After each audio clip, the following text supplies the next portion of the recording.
정치톡 시작합니다. 미래통합당에 김종인 총괄선대위원장이 합류하면서 총선 선거판을 흔들고 있습니다. 김종인 위원장에 대한 평가도 극명하게 엇갈리고 있습니다. 김종인 위원장은요, 네. 결국 이제 통합당으로 합류를 하면서 네. 오늘부터 본격적으로 선거 지원에 나섰죠. 태영호 후보부터 만났어요. 예. 태영호 후보하고는 좀 그동안 관계가 끌끄러웠죠. 공천 과정에서 서로 좀 티격태격하는 모습이 있었죠. 심지어 국가적 망신이다 이런 얘기까지 했는데 예. 태영호 후보를 오늘 만나서는 꼭 당선시키겠다. 그 국가적 망신이라는 발언은 그 강남구 주민들의 입장에서 좀 애들로 표현한 것인데 조금 와전됐다고 와전됐다, 예, 좀 뭐 뒤에 과했다. 뭐 해명을 했습니다. 예. 근데 그 두 사람이 얘기를 하면서 아주 핵심 이야기도 나왔어요. 예. 이야기입니다. 태 후보 같은 경우에는 국내 상황에 대한 인식이 좀 부족하지 않느냐는 우려가 있는 게 사실이다. 네. 또 태영호 후보는 이걸 받았어요. 예. 아주 좋은 지적이다. 필승 위한 이 키포인트다. 예. 내가 그 부분을 보완해 나가겠다. 예. 뭐 궁합이 맞는 것 같아요. 아, 그렇죠. 이 그 태영호 태구민이죠. 본명은 북한에서 엘리트 교육을 받았고 또 영국 그 주재 공사관으로 활동한 엘리트지 않습니까? 그 우리 한국에 대한 어떤 인지력이라는 이런 게 아주 빠른 시간 내에 그게 인지가 다 된 것 같고 서로 또 두 분 다 또 출중한 또 어떤 경력도 있는 분이고 궁합이 잘 맞는 것 같습니다. 그래서 이번 총선에서 공천 과정에서 좀 티격태격한 모습도 있었지만은 아마 좀 합이 잘 맞을 것이다. 그래서 서울 선거에 두 분의 어떤 역량이 좀 표출되지 않을까 그렇게 보여집니다. 선거가 뭐길래 네.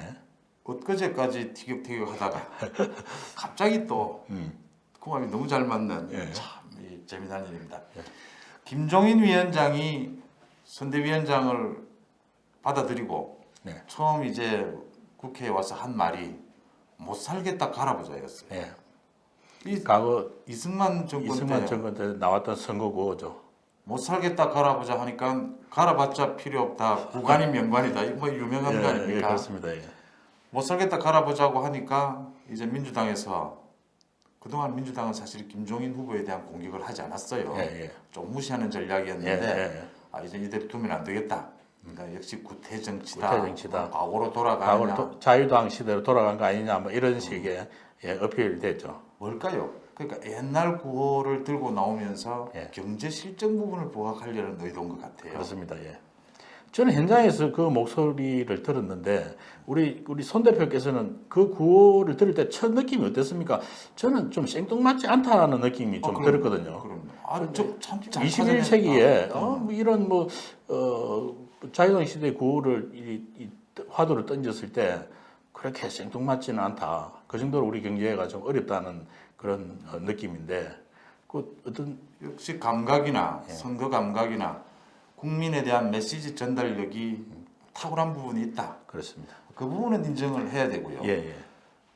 또 민주당이나 그 여권에서 공격하는 부분도 일종의 일리가 있는 것이 이제 뭐 연세로 보나 또 그동안 여야를 넘나들었던 정치 경력으로 보나 이제 찻잔 속에 태풍이 아니겠느냐. 박지원 의원은 이랬어요. 사실은 두 사람의 관계는 형 동생하는 사이랍니다. 아, 예.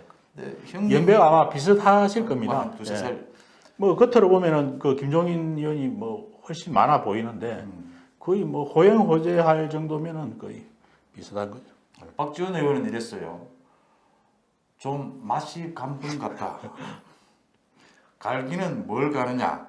예? 코로나를 갈아야지. 이렇게 좀 비아냥됐어요. 박지원 그 의원도 요즘 그 선거 운동하느라고 지역에 내려가 계셔서 그런지 맛이 좀 갔네요. 그 다음에 타당의 선거대책위원장한테 할 이야기는 아니죠.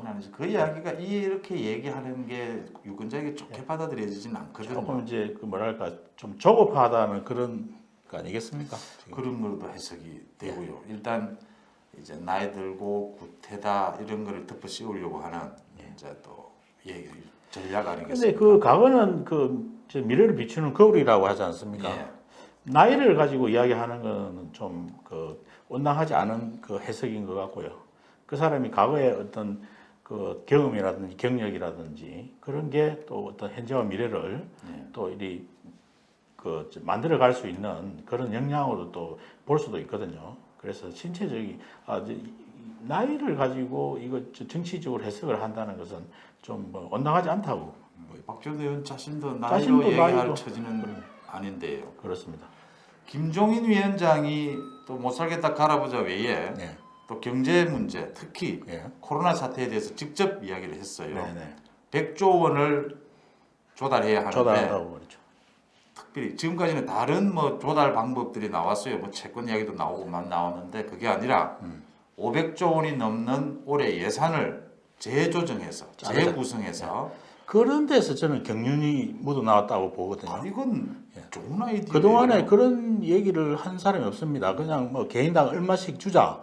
뭐 포퓰리즘 정책으로 막 쏟아내긴 했지만은 재원을 어떻게 마련해서 어떻게 쓰자라고 구체적으로 이야기한 분은 없어요. 근데 이분은 딱 첫 일성이 512조의 예산을 지금 그 각 부처별로 20%. 코로나 사태로 인해서 쓰지 않는 예산 20%씩 다 잘라라. 그것을 긴급 재정으로 투입시켜라. 20대 국회에서 마지막 본회의를 열어서 이걸 의결해 놓고 나가라. 그 이제 아주 그 방법론까지 제시했지 않습니까? 오랫동안 예산을 다뤄보고 네. 예산이라는 게 우리가 처음 짠 대로 가지는 않지 않습니까? 그렇습니다. 우리가 추가 경정 예산도 그럼요. 언제나 필요하고 이 예산 항목을 재조정하고 경정하는 문제는 뭐 당연히 국정 운영에서 기본에 해당되는 거죠. 그 부분을 짚었다라는 것은 의미가 있고요. 일머리가 있는 거죠. 핵심을 이제 아는 거죠, 그게. 결국 이제 문재인 이 양반 입장에서는 문재인 정부의 경제 실정을 지적하면서 우리는 능력이 있다. 경제 능력이 있다 이 부분을 부각하는 아주 적절한 이번 선거가 이제 선거 프레임이 이제 여당에서는 그 코로나를 극복하는 극복 프레임으로 지금 몰고 가고 있거든요. 그럼 거기에서 이제 야당으로서는 역할이 없습니다. 이 그 극복에서는. 그럼 야당에서 정권 심판론으로 갈 건데 국민들은 지금 초조해 있고 두려워하고 있는 상황에서 극복에 더 무게감이 갈 수 있어요. 그런 시기에 이 경제 논리로 들고 이제 나온 거죠. 그래서 아주 시의적절하게 어떤 뭐랄까 방어를 잘했다 그렇게 보여집니다. 이제 이인영 민주당 원내대표를 비롯해서 이제 따라갈 수는 없으니까 이제 공격을 하는 게 예산 전용을 이야기한 게 좀 무책임하다. 또는 예산으로 그게 다 된다면 우리가 왜 채권이나 뭐 다른 방법을 생각했겠느냐 좀 약해요. 그런데 이분은 지금 이제 이 첫 일성에서 재정 투입을 이제 제시했고요.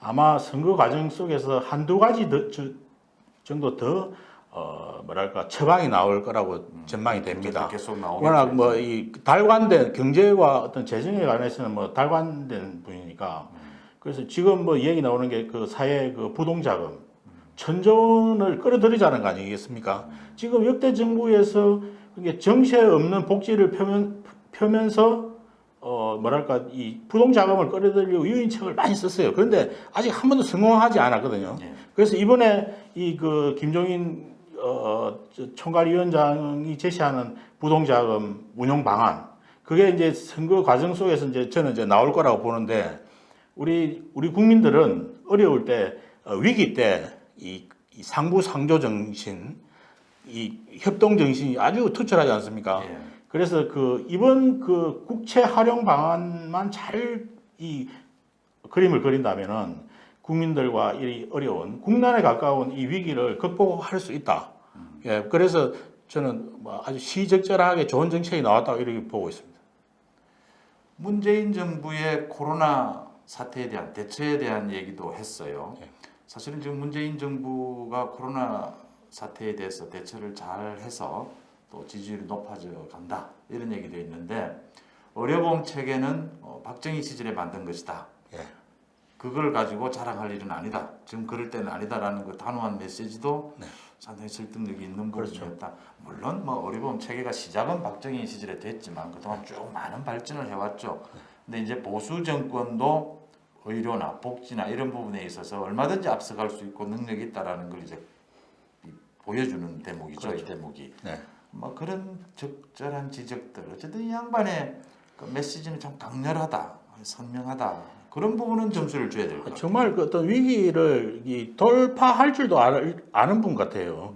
지금 이 정부가 대응을 잘하고 있다, 극복을 잘하고 있다고 지금 홍보를 하고 예. 있습니다만 사실 제가 오늘도 오전에 그 의사하는 분의 메시지를 문자를 받았는데 막 우라통이 터져 죽겠답니다. 왜냐하면 정부에서는 자기 홍보하느라고 지금 난리예요. 그런데 실제 병원에서 고생하는 사람들은 의사라는 거예요. 의료계에 있는 사람들은 잠도 못 자고 그 일을 하고 있는데 정말 재주는 누가 부리고 돈은 누가 챙긴다고 지금 이 정권은 그걸 홍보를 하고 있다는 거예요. 자기들이 극복을 잘하고 있다고. 그러면서 이 그 의사 근데 제 지인이 뭐라고 했냐면은 외국인 입국을 막으라는 거예요. 그런데 이 정부는 지금 외국인 들어오면은 지금 외국인들이 한국에 홍보를 너무 많이 하니까 지금 코로나 지금 치료하러 들어온다는 거 아니에요? 그런 게 지금 우리나라 현실이에요.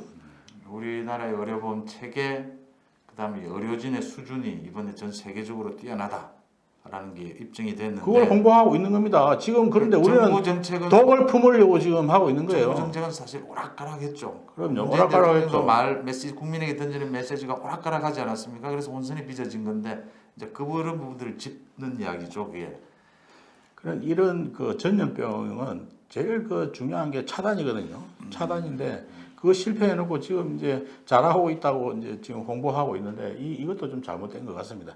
이럴 때일수록 더 좀 신중하게 조용하게 이런 큰 위기 앞에서 잘못 누가 이런 걸 내세울 때가 내세울 때가 아니잖아요. 아니죠. 특히 책임 있는 그래요. 정치 세력, 집권당이면 정말 좋고요. 국민들은 얼마나 불안합니까? 지금 그 애들이 그러잖아요. 마스크 떨어질까봐 약국 앞에서 줄 서 있는 거예요. 김종인 위원장이 또 이랬어요. 통합당을 이번 총선에서 제1당으로 만들겠다. 그러니까 여권에서 뭐 제1당으로 만들고야 싶겠지만 뭐 구체적인 방법이나 뭐 전략을 제시해야지 뭐 말만 그렇게 한다고 되느냐 하니까 김종인 이야기가 김종인 위원장 자신이 이끌었던 4년 전 누가 민주당이 제1당이 될 거라고 예상했느냐. 그렇죠. 그때 한석 싸움이었죠. 네. 자기가 만들어냈지 않느냐. 뭐 이런 장점도 있는 것 같아요. 김종인 위원장이 가는 곳은 승리한다라고 하는. 운도 좀 뭐 좋은 언제나 분인데 그 뭐랄까 1등 싸움을 또 할 줄 아는 분 같아요. 이분은. 승부사. 예, 승부사 기질이 있는 거. 자기가 만약에 질 것 같으면 안 나왔을 건데 예지력이 있는 것도 아닐 거고. 그 사람이 그런 걸 또 믿게 해야 하는 부분이 크잖아요. 그렇죠. 어쨌든 중도층, 서울 수도권의 중도층의 여론에는 이 양반이 도움이 될 것이다. 그렇습니다. 이분의 이제 움직임이 이분의 행보가 정치공학적인 행보가 아니거든요. 어떤 중도층, 어떤 보통 일반 시민 그런 어떤 삶의 어떤 그 방점을 두고 정책을 펼치고 하니까 이게 메시지가 전달이 되니까 그게 어필이 되는 거죠. 그게 그래서 중도 수도권 이쪽 표 확장에는 상당히 도움이 될 거다 이렇게 보여집니다. 김종인 위원장의 메시지가 이제 계속되고 강렬해지면 강렬해질수록 또 여권에서 김종인에 대해서 이 구태 프레임을 씌우는 것도 더 강렬해질 거예요. 예. 이번 총선에서 그것도 제일 볼만한 싸움이다. 오늘 그 태우민 후보를 만난 것도 이제 이분이 자기가 공천 과정에서 조금 불미스러웠던 걸 이제 풀려고 간 거 아니겠어요? 그렇죠. 국민들한테 좀 부드러운 이미지를 보이기 위해서 태영 후보가 이제 이 그립을 찾아와서, 서서히 우리가 그 골프 칠 때 이 그립을 가볍게 잡아야 또 그립도 멀리 나가거든요. 그 이제 이 그립 잡을 줄도 아는 분인 거죠. 그래서 앞으로 갈수록 이 가속도가 붙을 거다. 그렇게. 긴급 우리 생활지원금이라고 하죠. 100만 원 예. 그런 되는 거에 대해서도 김종인 위원장은 그좀 포퓰리즘이다. 네. 주고 난 다음에 코로나가 장기화되면 어떻게 할 거냐. 그렇습니다. 라는 부분을 또 짚었어요. 맞습니다.